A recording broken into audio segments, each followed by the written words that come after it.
Evet arkadaşlar, Ustalık Bizde Kalsın kanalından herkese merhaba. Arkadaşlar bugün sizlere bir tane mobilya tanıtacağım.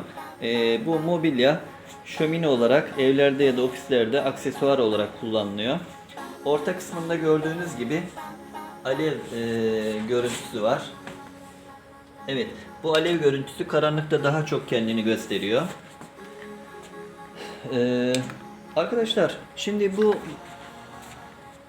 aksesuar mobilyanın özelliği yan tarafında bu şekilde rafların olması.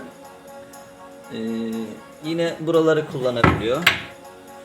Yine diğer tarafında da aynı şekilde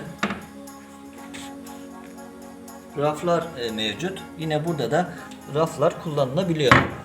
Üst tarafında da yine aksesuar amaçlı ürünler konulabiliyor. Bu ürün ahşaptan yapılmış ve aksesuar amaçlı kullanılıyor. Bu elektrikle çalışıyor, bu alev kısmı. Ve adaptörü var. Çok az bir elektrik yakarak bu görüntüyü veriyor.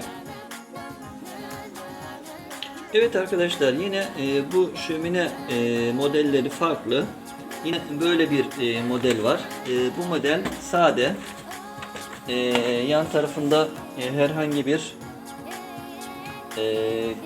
raf yok. Yine ön tarafında bu şekilde alev görüntüsü var. Bunlar farklı renkte olabiliyor. Siyah olabiliyor, kahverengi olabiliyor, beyaz olabiliyor. Bunun ebatı da yine diğerine göre biraz daha küçük.